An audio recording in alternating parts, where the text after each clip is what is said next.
গেছে। সেদিনকে ও আমার ছেলে, আমি ওকে ভালোবাসি, পরকিয়া করে ছেলেকে ভুলে সেই পরকিয়া করে ওই ছেলেটার সাথে ভেগে গেছে। সেদিনকে কিন্তু তোমাদের কারোর কথা শুনে আমি ওকে। তোমরা সবাই নিশ্চয়ই ভালো আছো, আমিও ভালো আছি। কথাটা হচ্ছে যে সত্যি যারা প্রেম করে, চুপচুপ করে, নোংরামি করে, তাদেরকে কেউ কিছু বলে না। অথচ যারা ঘরে বসে ছেলে মানুষ করে, যারা ঘরে বসে অনেক কিছু করছে, তাদেরকেই সবাই এসে কিন্তু উল্টোপাল্টা কথা বলে। আমি একটা কথাই বুঝি না, যারা নোংরামি করছে, পরকিয়া করছে, 2 দিন অন্তর অন্তর বয়ফ্রেন্ডকে নিয়ে, বয়ফ্রেন্ড তো না, নাগরকে নিয়ে ফষ্টি নষ্টি করে বেড়াচ্ছে, তাদেরকে কেন কিছু বলো না ভাই? আর যে ঘরে বসে ছেলে মানুষ করছে তাকে কেন বলছো? সবাই প্রশ্নটা তার উপরে কেন দিচ্ছ? কেননা সে সংসার সামলাচ্ছে এবং ছেলে মানুষ করছে, তাকে বলতে হবে, তাই তো? তো এটাই হচ্ছে কথা। মানে সন্দীপকে যেভাবে এরা অ্যাটাক করছে না, মানে দেখে মনে হচ্ছে সব কয়টা প্ল্যানিং করেছে, প্ল্যানিং করেই বলতে হবে, বুঝেছো? দেখো আমি মাথায় তেল দিয়েছি, আমি বললাম তোমাদের ওই যে একটা তেল বানাই আমি, ওই তেলটা দিই, খুব সুন্দর। দেখো ছোটো ছোটো ছোটো ছোটো চুল হয়েছে অনেক। তো সেটাই হচ্ছে কথা। আজকে সন্দীপকে চারিদিক থেকে অ্যাটাক করছে। কেন কেন অ্যাটাক করা হবে? তার কোনো লেভেল নেই? তার সংসার তাকে করতে হয়, সে সংসার করবে, সে বাচ্চা সামলাবে, সে বাবা মাকে দেখবে, তার দায়িত্ব আছে। তার ছেলে সে কি করে মানুষ হবে, কি করে না করবে। সন্দীপের খাবারটাতেও দোষ। সন্দীপ কেন আওয়াজ করে খায়, ঠিক আছে, তার খাবারটাতেও দোষ, তার হচ্ছে কথা বলার ধরনেও দোষ, কেউ সন্দীপের চোখ টিপ টিপ করাতেও দোষ, মানে সব কিছুতেই সন্দীপের A to Z। সন্দীপ শুধু পটি করে দেখায় না তাই, নাহলে সেটাও দেখে নিয়ে এসে সবাই কিন্তু সেটা নিয়েও বলতো যে আমার পটিটাতে এইরকম, সরি, মানে ওর পটিটা তো ওরকম হতো, মানে নেচে কুদে দেখাতে হবে। দেখো একটা মানুষকে দিনের পর দিন মেন্টালি হ্যারাসমেন্ট করা হচ্ছে, মেন্টালি হ্যারাসমেন্ট, যেখানে তার সংসার দেখছে, বাচ্চা দেখছে, ওই বাচ্চাটাকে পাক্কায় 1 বছর হলো রেখে চলে এসছে, সেই 3 বছরের বাচ্চাটাকে দেখতে হচ্ছে, তাকে মানুষ করতে হচ্ছে, পড়াশোনা করাতে হচ্ছে, সমস্ত তার দায়িত্ব থাকে, তারই দায়িত্ব পড়ে গেছে। তাহলে তোমাদের একটা নিয়ম থাকা দরকার তো। তাহলে যে পরকিয়া করছে, যে নোংরামি করছে, যে হচ্ছে বাড়ি থেকে বেরিয়ে গেছে, তাকে বলছো না, অথচ এই সন্দীপকেই বলছো। কেন ভাই, কেন? আমি তো বলেছিলাম ওই বককে গিয়ে জিজ্ঞাসা করো, ওই বককে গিয়ে জিজ্ঞাসা করো। ওই বক যেদিনকে, বকের কাছে যেদিনকে গেছিল এই ডাইনিটা, এই মা নামে তো কলঙ্ক, তাই ডাইনি বলবো, এই ডাইনিটা যেদিনকে গেছিল, সেদিনকে কিন্তু এই বক কিন্তু বলেছিল, কিছু একটা কথা বলেছিল, যেটা প্রমাণ তো দিয়েই দিয়েছে, আরও অনেক আছে, অনেক প্রমাণ আছে। তো আমার কাছে কথা হচ্ছে, আজকে সীমাদিকে অনেক খারাপ কথা বলা হয়েছে, অনেক অনেক। তাহলে সীমাদির দোষ, সীমাদির দোষ তাদের সংসার ভাঙার ইয়েতে, নিজের হাজব্যান্ডকে ছেড়ে, ছেলেকে ছেড়ে, যেটা সন্দীপ বলল পরকিয়া করার জন্য ছুটে চলে গেছে, আজকে সীমাদির দোষ? কেননা সীমাদি সত্যি সন্দীপের পাশে ছিল, যার কারণে আমাকেও ভরকানো হয়েছে, আমাকেও হচ্ছে একটা ফেক চ্যানেল খুলে আমাকেও অনেক বাজে বাজে কথা বলা হয়েছে। কেননা সন্দীপের গলাতে ভয়েসে সেটা আমাকেও বলা হয়েছে, যাতে আমি ওর এগেনস্টে চলে যাই, বুঝেছো? তো এই হচ্ছে কথা। আজকে এই যে ওই সন্দীপের বউ পরকিয়া করতে চলে গেছে, সে নোংরামি করেছে, সে এইরকম নোংরামি করে যায়, ঠিক আছে, এইরকম নোংরামি করে যায়। ওই যারা নোংরামি করে তাদের ঘরেই এইসবই হয়, বুঝেছো? যারা নোংরামি করে তার মানে তাদের বাড়িতেও এইসবই হয়। আজকে এই হচ্ছে ডাইনিটার বাড়িতেও তার মা বাবাও এসবই করেছে, না হলে আজকে কিন্তু সে তার মেয়ে বেরিয়ে যেত না। সবাই ছেলেপিলে ভালো করে মানুষ করতে পারে না। সন্দীপকে দেখো, সে ছেলে হয়ে তার ছেলেকে মানুষ করছে, প্লাস বাবা মাকে দেখাশোনা করছে, তারপরেও তাকে বাজে কথা বলতে হবে, কুটু কথা বলতে হবে, মানে বাজে কথা না বললে মানে পেটের ভাত হজম হবে না, তাই তো? সেই কারণে তোমরা দিনের পর দিন পিন্ডি চটকেই যাচ্ছ সন্দীপের। সন্দীপের কি হয়েছে, কি বলেছে সে, কি বলেছে, কি করেছে? ও পরকিয়া করেছে, ও নোংরামি করেছে, ও হোটেলে গিয়ে রাত কাটিয়ে আসে? তার ক্ষেত্রে ভাঙা টিনকে দেখো, দিনের পর দিন নোংরামি করে যাচ্ছে। গামলাতে শুধু জল ঢালে কে? ফোগলা, ঠিক আছে, গামলাতে জল ঢালে কে? ফোগলা।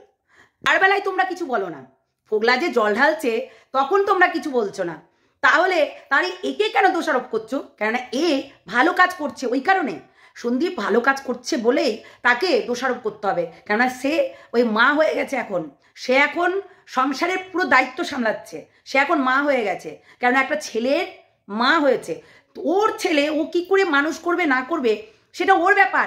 আজকেই বলো না কেন, গামলা যে বাচ্চাটাকে নিয়ে যেতে চেয়েছিল, ওর কাছে কি বাচ্চাটা মানুষ হতো? তোমরাই বলো।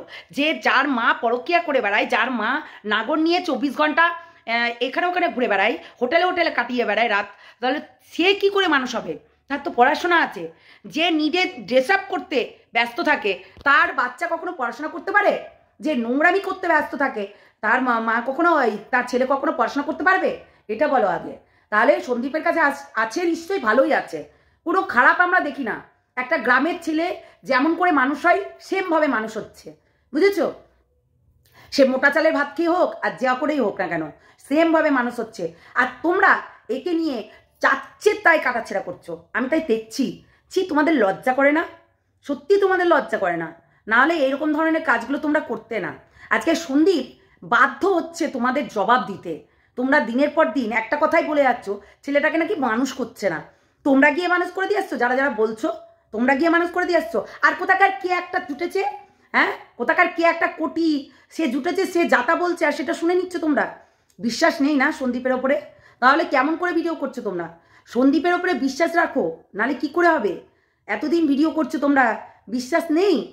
স্বাভাবিক ওইরকম একটা নোংরা মেয়ে, দুশ্চরিত্র মেয়েকে নিয়ে চলে আসবে? ওইরকম নোংরা দুশ্চরিত্র মেয়ে তাকে নিয়ে চলে আসবে বাড়িতে? সত্যি কিছু বলার নেই। এত নোংরামি চলছে, সেটা দেখতে পাচ্ছ না? ও নোংরামি করছে সেটা দেখতে পাচ্ছ না? গামলা চারিদিকে নোংরামি করে বেড়াচ্ছে, পরকীয়া করে বেড়াচ্ছে, নাগর নিয়ে পষ্টি নষ্টি করে বেড়াচ্ছে, সেটা দেখতে পাও না? যত সব নোংরামির একটা লিমিট থাকা দরকার, ঠিক আছে? হুম। আজকে সবাই আমাকে এইরকম ভাবে যে কথাগুলো বলছে যে কিষাণুর যদি ক্ষতি হয়, কিষাণুর যদি কোনো কিছুতে সমস্যা হয়, তোমাদের কিন্তু ছাড়বো না, বা কিষাণুকে দেখো, কিষাণুকে ছাড়া অন্য কিছু নয়, তোমার লাইফে সব কিষাণুই। তো আমি বলি, এই যে যে তোমরা কথাগুলো বলছো, এর কি প্রুফ পেয়েছো যে কিষাণুকে আমরা অযত্ন করছি? আমরা মিন্স আমার কথাই বলো, আমি কি অযত্নটা করছি ওকে? এরকম কোনো প্রুফ পেয়েছো বা এরকম কিছু দেখেছো যে ওর অযত্ন হচ্ছে? শোনো, একটা কথা বলি, ওর মা যখন এই বাড়ি থেকে বেরিয়ে যায় না পরকিয়া করে, তখন ওকে না রেখে গেছে।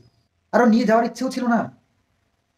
ছেলেটার সামনে ফোন দেখছিল, ফোন ওর কাছ থেকে কেড়ে নিয়ে ওর মাকে ফোন করেছে, ওর মা এসছে, জামা কাপড় ডকুমেন্টস সব গুছিয়েছে, ব্যাগটা নিয়ে বেরিয়ে গেছে।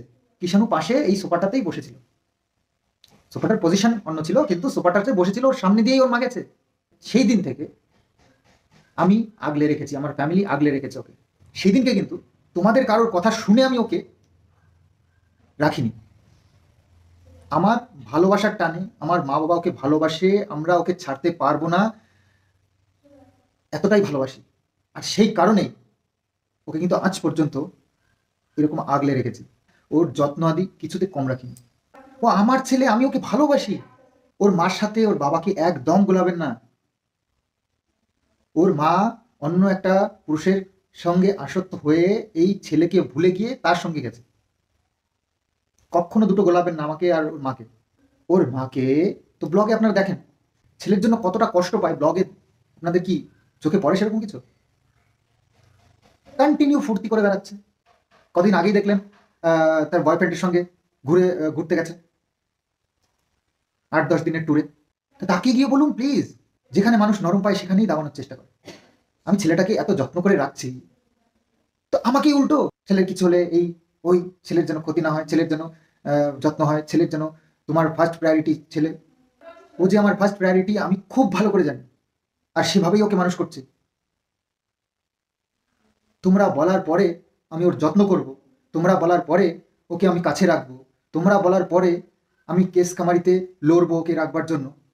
ভিউজের অবস্থা তো দেখতেই পাচ্ছ, কি আর্নিং আসছে, আইডিয়া তো সবাই করতে পারো, কিন্তু কোনো কেসে কোনো কমতি হতে দিয়েছি বলো?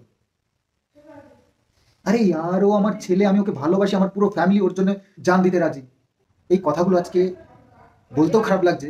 আমার ছেলের জন্য আমার কতটা ভালোবাসা আছে তোমাদেরকে এক্সপ্লেন করে বলতে হচ্ছে, সেটা আজ 1.5 বছর ধরেও তোমরা বুঝতে পারো না। তো যাই হোক, আর বেশি কিছু বলতে চাই না, রাগ করো না প্লিজ। আমি অনেক দুঃখের সঙ্গে কথাগুলো বলছি, অনেক কষ্ট লাগে তোমাদের এই কমেন্টসগুলো পেলে, এই কিছু মানুষের ভিডিও দেখে আমাকে আজকে জাজ করছে। আমি আজকে খারাপ হয়ে গেছি, আমি ছেলেকে দেখছি না, আমি ছেলেকে ইম্পর্টেন্ট দিচ্ছি না। কেন ভাই, কি দেখেছো তোমরা? কি এমন দেখেছো আর কি প্রুফ পেয়েছো আমাকে একটু বলবে প্লিজ? প্রুফটা কি পেয়েছো? আজকে আমার ভিউয়ার্সদেরকে আমার বিরুদ্ধেই ভরকাচ্ছে। তো আমি কারোর পার্টিকুলার নাম তো নিয়ে নিই, তবে যারা করছে তারা ঠিক বুঝতে পারবে, আর বুঝতে পারে তখন আমাকে অ্যাটাক করবে। তো কোনো আসে যায় না। কে উদ্বাস্তব একজন এসে ইউটিউবে ফালতু ফালতু বকে গেল, সেটা নিয়ে আমাকে অ্যাটাক করছে মানুষ, আমাকে জাজ করতে শুরু করে দিয়েছে। কে ভাই সে? কি তোমাদের কোনো রিলেটিভ, না তোমাদের কোনো জান পেহচান বেলা কেউ? কে এসে? আমার নাম নিয়ে তো হাজারজন ভিডিও ভিডিও করছে। সোশ্যাল মিডিয়ায় আছি ভাই, চর্চা হবেই, কমন সেন্স, এটা আমি সব জানি, সেভাবেই চলছি। ভাই কাকে কাকে বারণ করবো আমি? আমার ছবি নেবে না, আমার ফটো ইউজ করবে না, আমার নাম ইউজ করবে না, কাকে কাকে বলবো?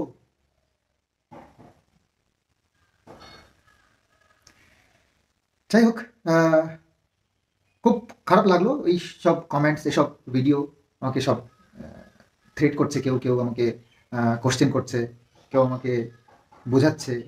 তো সবাইকে সবার জন্যই বললাম, এত কিছু করার পরেও যখন বদনামটা নিতে হয় না, তখন এরকমই একটা সিচুয়েশন আসে যেখানে সামলানো যায় না। তো সেই কষ্টের কারণেই, দুঃখের কারণেই একটু বলেই ফেললাম। যাই হোক,